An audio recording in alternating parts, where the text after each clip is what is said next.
पुराना कॉटेज बड़े बड़े ओक ट्रीज के बीच बना हुआ था। उनकी ब्रांचेस सालों के वेट से झुकी हुई थीं।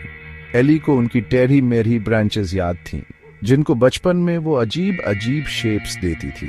हवा में गीली मिट्टी और लकड़ी के धुएं की महक थी, जो उसे बहुत फेमिलियर और सुकून देने वाली लग रही थी।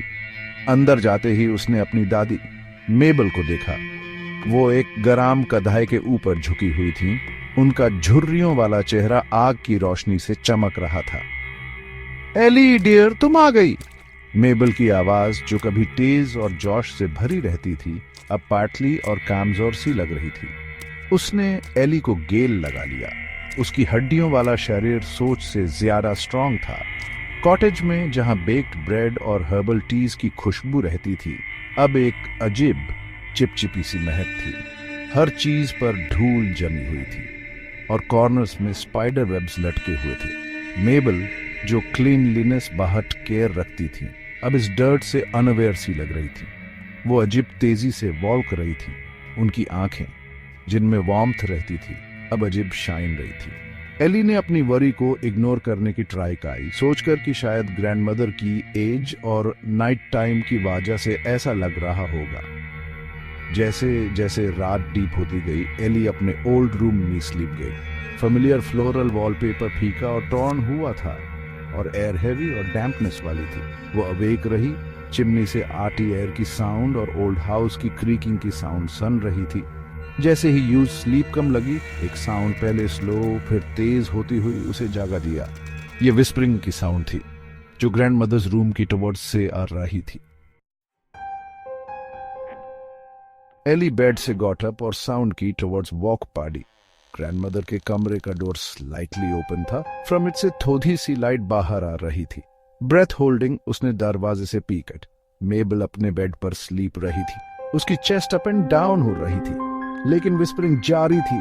ऐसा लग रहा था जैसे वो बेड के नीचे बने शैडोज से आ रही हो। एली वॉच रही थी। शैडोज मूव रहे थे और एक ह्यूमन जैसे शेप में बदल रहे थे। फिर से एली का थ्रोट ड्राई गया, उसकी ब्रेथ स्टॉप गई, विस्परिंग तेज हो गई और यूस्नो चला कि वो उसका नेम ले रहे हैं। एली, शैडो ने हिस्ट ली। उसकी साउंड ग्रेवयार्ड में ड्राई पैटर्न की तरह थी। एली, नियर आओ। शैडो ग्रोइंग गया और उसकी टुवर्ड्स बढ़ने लगा। एली बैक हट गई। उसका हार्ट तेज बीट रहा था। एली, माय डियर, एक साउंड।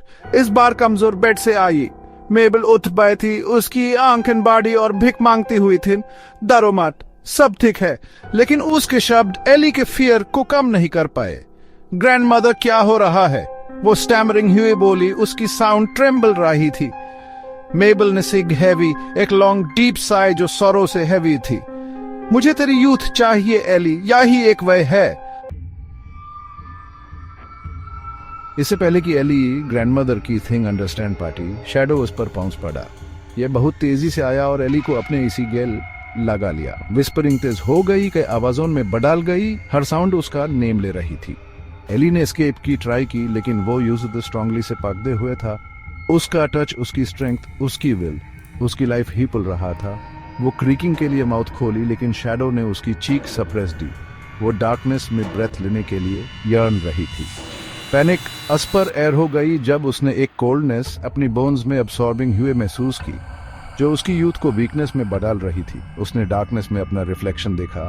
उसका फेस थिन होता जा रहा था। उसके हेयर धूल ग्रे हो रहे थे। उसकी ग्रैंडमदर वॉच रही थी। उनके चेहरे पर हैप्पीनेस और सॉरो दोनों थे।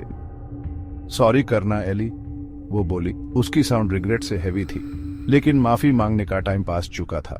शैडो अपना कम कर चुका था। एली की लास्ट स्ट्रेंथ भी वेंट गई और वर्ल्ड शैडोज और विस्पर्स में सिंक गई। यूज लगा जैसे वो गिर रही है, डार्कनेस के पिट में सिंक रही है। फिर साइलेंस। सुबह की सनलाइट विंडो से आ रही थी। कॉटेज को गोल्डन कलर में कलर रही थी। मेबल मिरर के इन फ्रंट खड़ी थी, अपना रिफ्लेक्शन वॉच रही थी। रिंकल्स और बेंट हुई बैक गोन थी। उसकी स्किन यूथ से शेन रही थी। उसकी आंखें न्यू लाइफ से हैवी थी। उसने अपने थिक ब्राउन बालोन में हाथ फेराया। उसके लिप्स पर एक हैप्पीनेस की स्माइल थी। कमरे के कॉर्नर से आई एक सिग ने उसका ध्यान भटकाया। एली ग्राउंड पर पड़ी थी। उसका शरीर ओल्ड और कमजोर था। उसके हेयर वाइट हो गए थे, उसकी स्किन पतली हो गई थी। उसने मेबल की टवर्ड्स देखा। उसकी आंखें सौरव और रिग्रेट से हैवी थी, लेकिन मेबल सिर्फ मुस्कुराई। उसकी आंखों में एक बुरी जीत वाली शैने थी। थैंक्स एली, वो बोली। उसकी साउंड तेज और मजबूत थी। तुम बहुत हेल्पफुल रही। और इसके साथ वो टर्न गई और वेंट गई, एली को उसके कंडीशन पर छोड़कर। शैडो चला गया था, सेटिस्फाइड होकर बैक छोड़ गया सिर्फ एक लाइफ जो उसने स्टील ली थी।